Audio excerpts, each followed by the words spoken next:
So at the end of summer just around the corner, I thought I would do a nice summer themed blender challenge to send it off properly. And what's one of the most important things to do with summer? That's right, staying hydrated, especially in this killer heat. It was a scorcher this summer. So here's the challenge. I'm going to give myself 30 minutes start to finish to model a water bottle advertisement in Blender. And whatever I have at the end of that 30 minutes is what I fully render out and post out into the world.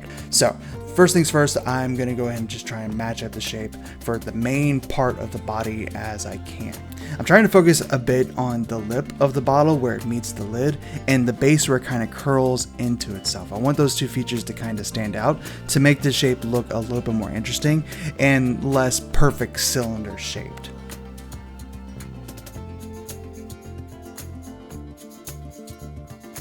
Okay, next up is the bottom metal piece. This piece is pretty straightforward. It's going to have a slightly tapered top where it curls in a bit to meet the bottle, giving it a kind of groove where the two pieces meet. On the real bottle, I think this is literally just a piece that slides over the main body, but I think that groove looks a little bit better than just having a metal cap that slides onto the end. Now, I should mention that the reference doesn't have the bottom piece being metal, but I actually like that contrast a little bit more, kind of makes it a little bit more interesting than just having a solid plastic piece for the entire bottom of the bottle. So next up is the lid. I'm actually going to start with a sphere this time around for this part and actually use proportional editing to get the right shape.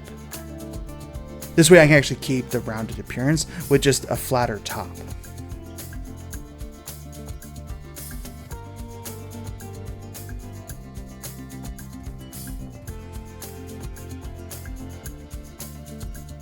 Okay, so that's the main part of the three pieces done. I'm going through and doing a few final tweaks, just making sure the lip stands out a little bit more in the silhouette. I'm kind of worried that in the final render, that piece might get lost, so I'm trying to make it stand out as much as I can.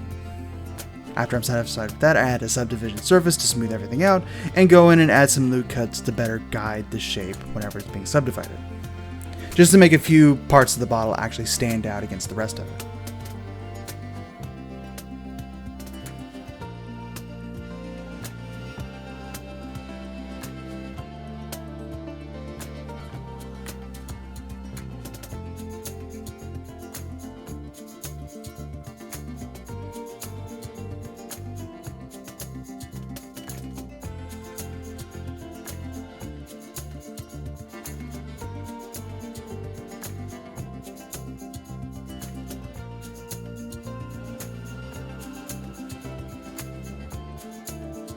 Okay, that looks good, and with the modeling pretty much done, on to creating the actual materials for the model. So the first material that we're going to cover is the plastic material. So the first step is to actually select the color we want for the bottle. In the final composition for this render, I want several bottles all around each other with different colors, and so for this first bottle, I'm selecting a blue color. That's a nice summery, watery feeling color, right?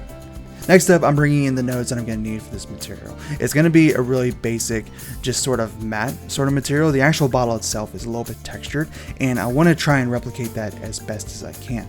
And basically, we're just bringing in a noise texture and just playing with the values until we get something closer to a matte plastic type material. So after a few test renders and cycle, I can see the material looks good enough for now. I might go back and tweak it, especially as we start adding more bottles, but for now, this will do fine. Now, for the metal, I could just turn up the metallic value in the BSDF node, but I actually want it to look a little bit more like brushed metal and not just a reflective surface. So this is a pretty basic brushed material that I've seen used in several places online, and I think it's going to be perfect for our needs. And just a side note, whenever you're actually plugging these nodes in, make sure you plug them into the right nodes. It took me a little while to realize that I actually plugged the materials into the wrong color slot. I plugged it into the subsurface color instead of the base color. It took me a few minutes to figure that out, and I need all the minutes I can get for this challenge. What can I say? I was watching the clock, wasn't paying attention to what I was doing, but I get there in the end.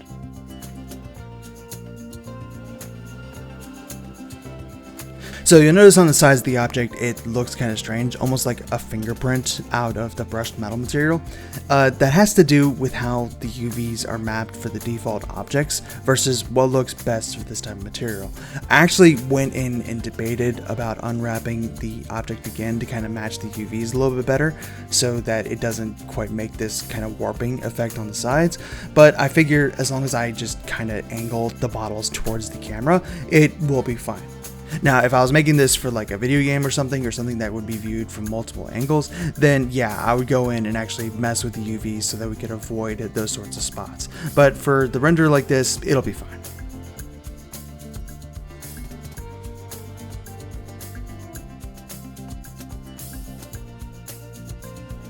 So after a few test renders and tweaking of some parameters, I'd say this brush material is just about done. We add the material to the cap and we move on to the next stage, which is creating more bottles to use in our scene.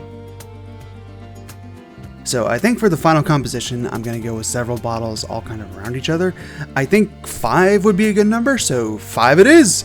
Each bottle will share the same metal material, but they'll need to have different main body materials because they're going to be different colors. I'm sure there's a way to instance a material and have parameters you can set on a per model basis without completely duplicating it, but not quite sure how to do that yet, and that's a research project for another day. The colors that I landed on were blue, black, white, purple, and red, and I think that's a pretty nice lineup for a water bottle line. I just want to say, I especially love how the black bottle ended up. Personally, I think it's the best looking out of the bunch on the final render. Like, I was very impressed with how well this color handled the matte material. It just made it really stand out. And there we go, that's all the bottles made. On to the next step. Okay, so next up we're going to make a backdrop for our scene, just so our bottles aren't floating out in the void of space. Okay, so planes can't technically be curved, but it's just this general shape. I'm also adding a cube that's going to go around the entire scene. The reason I'm doing this is a little bit hacky. I'm trying to get the light in the scene to reflect back at the objects and prevent the blackness of the void from being reflected in the metal materials. This was a really quick way to avoid that problem, but there are 100% better methods to do this. Next up, we're going to add some text. This was a last minute idea. I had to add just a little bit of extra flavor to the scene, but I think it'll actually make the whole scene come together a little bit nicely. In a real advertisement, this could be the company logo or some sort of tagline, and I think it'll just make it look really, really nice. So one last test render to make sure the backdrop, text, everything looks okay, and we're off to actually putting the scene together.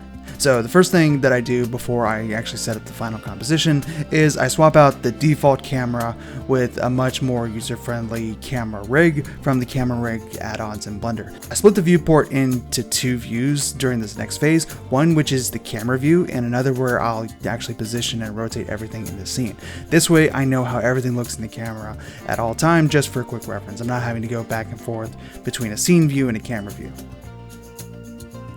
And next up, I'm just moving all the bottles into place. I want there to be one central bottle with the others all around it in the space. Almost like the bottle was thrown into them, knocked them over, or the entire collection was just tossed into space from the camera. Makes it look pretty dynamic and interesting.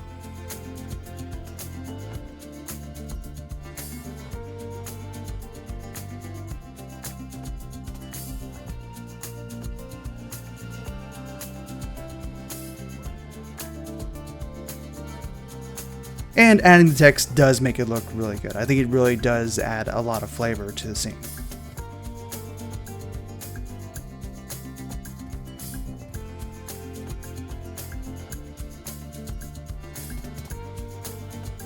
Now for the part that's probably going to be the hardest for me in this entire process, lighting. I don't have a lot of experience with lighting in Blender or lighting a scene in general, so I really don't have too much commentary here except I tried.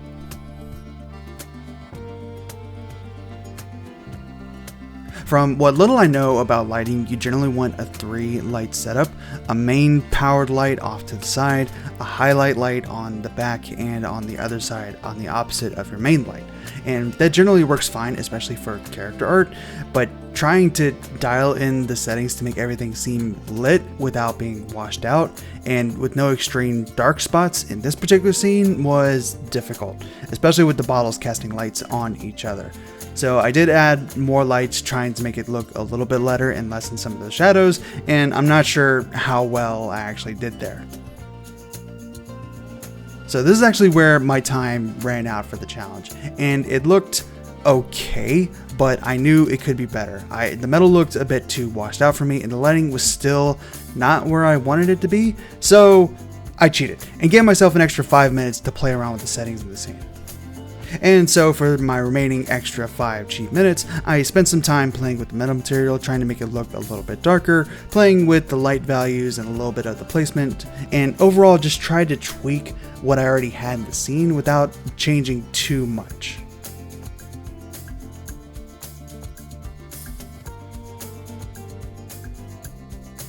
And with that, my cheat time was also up. So I wrapped it up and let it render out fully. And this is the final result.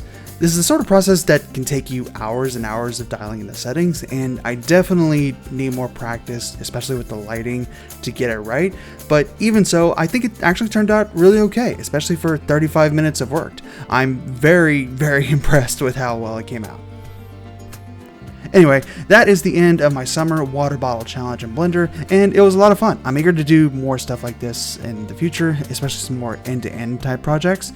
And so if you have any suggestions for challenges you might want to see, or things you want to see me just cover in Blender, just leave a comment down below and I'll do my best to make a video on it. So thank you all so much for watching, and I'll see you in the next video.